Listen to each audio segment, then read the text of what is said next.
मेरे श्रद्धेय परम पूजनीय बाबूजी को मेरा शत शत नमन।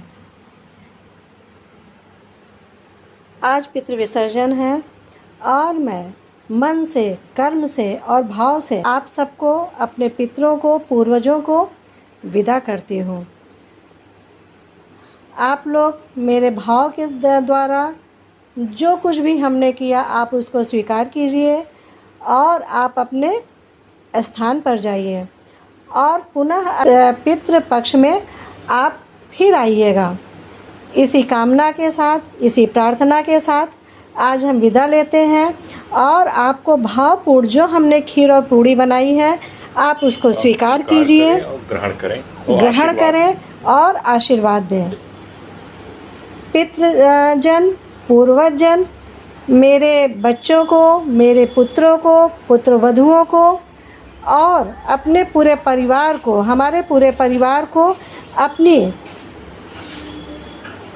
आशीर्वाद से, अपने आशीर्वाद से सिंचित करें।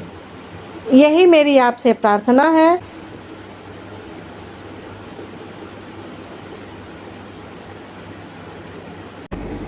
पंद्रह दिन के पश्चात आज हम लोगों ने अपने पितरों से विदा लिया।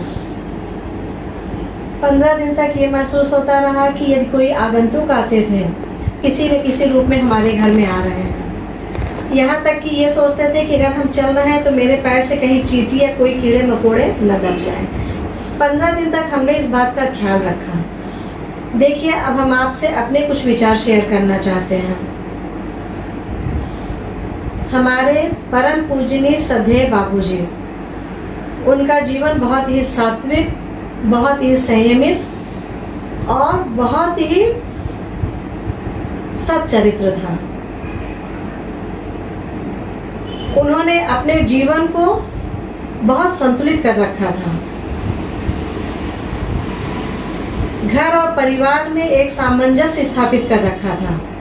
छोटे से बड़े का ध्यान रखना, उनकी ज़रूरतों को पूरा करना। हमेशा वो कहते थे कि बालक का जीवन विद्या होना चाहिए। रखा, विद्या को उन्होंने प्रथम रखा।